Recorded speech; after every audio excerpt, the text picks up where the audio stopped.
San Marcos, or as a lot of outsiders will call it, San Marcos. San Marcos is a really fun place to live. It is a very good place to raise a family, in my opinion. But this video is not about that. This video is about my pros and my cons of living in San Marcos. I personally have experience with that, as my first home that I bought was actually in San Marcos and is currently a rental. And I'll say this, every single day I miss living in San Marcos. I miss the things to do. I miss the food. I miss the square. I miss a lot of things about San Marcos. But this video is to help y'all with your move down to Austin and to learn about the surrounding areas in Austin. And I just felt like, me highlighting one of my favorite cities outside of Austin, especially a city that I have personal ties to, would help you guys on your relocation journey. If you guys are looking to make that move down here to Austin, Texas, go ahead and reach out to me. I'll leave my contact information down below. And also, if y'all just want to schedule a one-on-one consultation with me to see if this is the right move for you, I will leave that link down below in the description. Let's get started.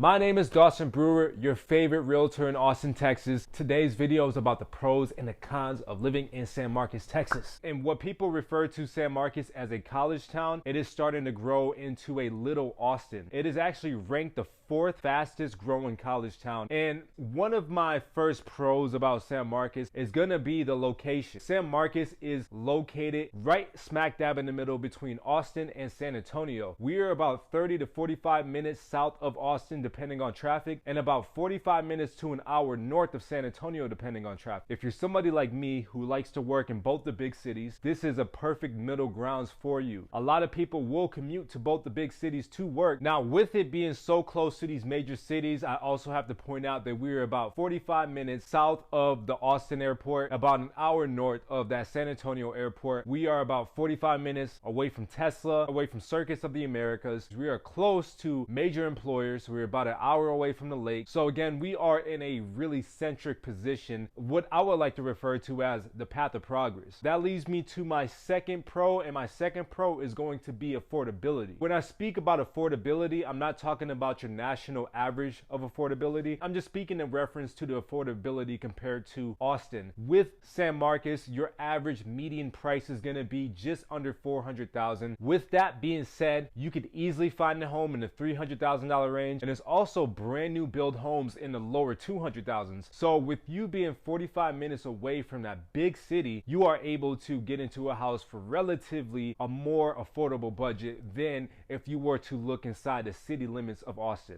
On top of that, because again, we are in this path of progress, more people are moving to the outskirts and are willing to commute to work. Year over year, homes do tend to appreciate in value, but because we are stuck in this path of progress where infrastructure is catching up, more and more people are looking on the outskirts just based off of affordability. You might see homes really appreciate in areas like this. It is a huge factor, a huge bonus to be in a spot like this and appreciate that appreciation. Now, my third pro is going to be things to do. Although San Marcos is considered a college town, there is still a lot of things to do. We have our outlets over there. We do have our river, which stays 72 degrees all year round. In the spring and summertime, there's going to be a lot of foot traffic out there in the water, but there are some pockets in San Marcos to where you can enjoy your day out there seeing very little people. And because it's a college town, we of course have the sports games that you can watch from Texas State, and we have the square, which is San Marcos's downtown area. At the square, there is a lot of restaurants, cafes,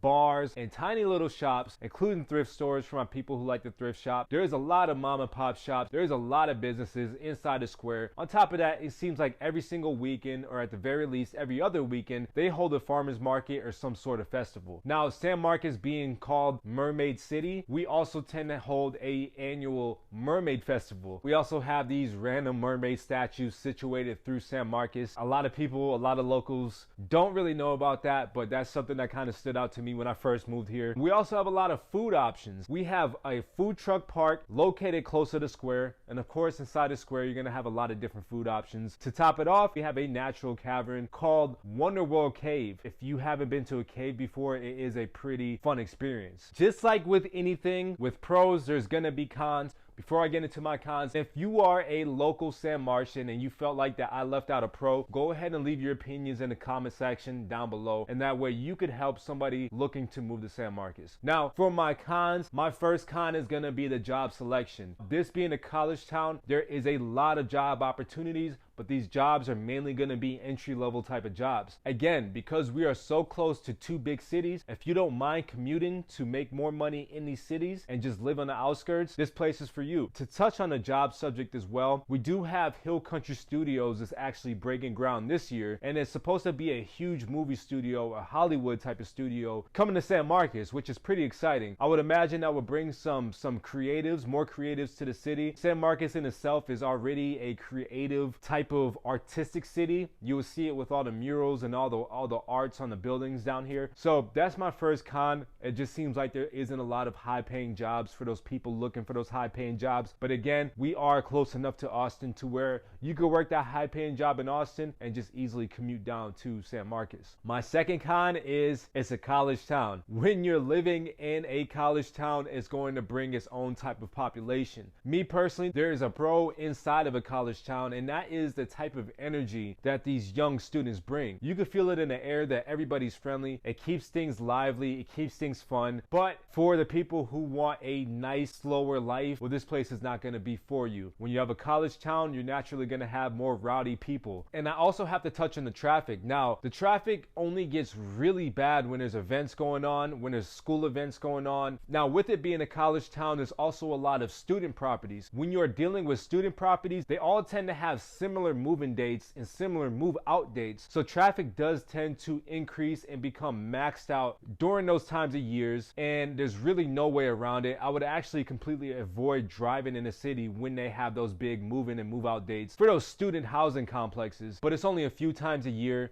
And of course, we do have our rush hour traffic here and there. My third con, I'm going to break it up into what the local complaints are about. A lot of complaints was that in order for you to shop at an H-E-B, you would have to drive to downtown San Marcos. So if you're somebody like me who lived in the outskirts of San Marcos, driving into the downtown area just to go grocery shopping was kind of annoying. And I know people could say, well, you could drive 20 minutes to New Braunfels or 20 minutes to Kyle. A lot of locals believe, especially with the amount of new neighborhoods coming in, that we need another H-E-B specifically on the east side of I-35. We do have Walmart, we do have Sam's Club, we actually have two H-E-Bs, one of them being a smaller one. But again, that second H-E-B is in the downtown area, so it doesn't really do anything other than alleviate traffic from the bigger one to the smaller one. Another local complaint is that there's not a lot of things for kids to do, which I can definitely see their point. I don't have kids just yet. Again, I could see why people would complain about things, not enough things being catered for kids. So if you do have kids, that is something to keep in the back of your mind. The third common local complaint that I see is that the town is catered too much to the college, which again, I could see their point of view. With Texas State being the major employer in the area, and a lot of the student properties, you know, a lot of the apartments here are catered to the students, I could definitely see why people think that way. Me personally, it's never affected me, and I've worked inside and outside of San Marcos, but I could definitely see what people mean. Another local complaint is going to be the train. There would be a random train that just comes through San Marcos. It would stop traffic. It runs through downtown San Marcos. There's a couple ways to get around the train. That's been one of the major complaints since I got there, and it's probably been a complaint since well before I got there. All right, y'all, that is my pros and my cons for San Marcos. I just want to finish out this video saying I absolutely love San Marcos. I miss the river. I miss the energy. To me, it is a very happy medium with the affordability, the things to do, the infrastructure. Right now, we do have an uptick in traffic in San Marcos just because currently they are expanding I-35, and that way there could be a better traffic flow. There is a lot of construction going on right now in that city limit as well, and I think that's just to bring more infrastructure. If you found this video helpful, go ahead and leave me a comment down below. I'll make sure that I respond to everybody when I get a chance. And again, if you want to reach out to me or schedule a one-on-one call with me, I'll go ahead and leave those links down below in the description, and I'll see y'all in the next one. Peace.